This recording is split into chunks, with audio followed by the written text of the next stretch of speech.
to election.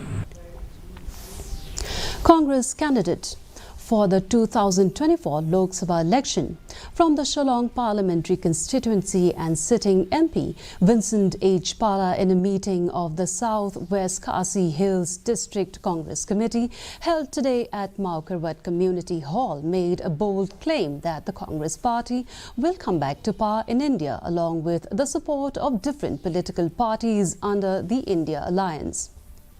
Speaking at the meeting, Pala expressed confidence that the Grand Old Party will win both the Shillong and Tura seats.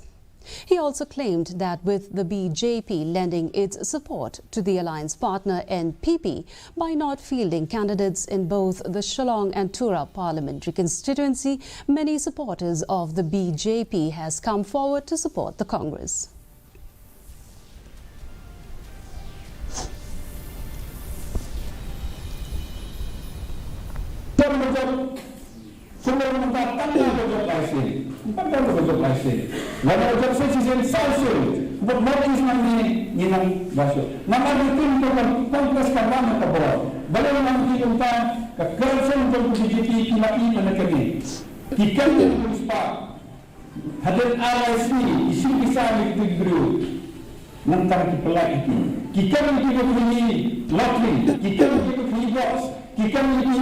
Kain pecah lagi lakukan hadir kata kami dikir itu terbang bagi orang kemudian kita perlukan sampai pernah ni kita mempunyai keyboard naik besar lagi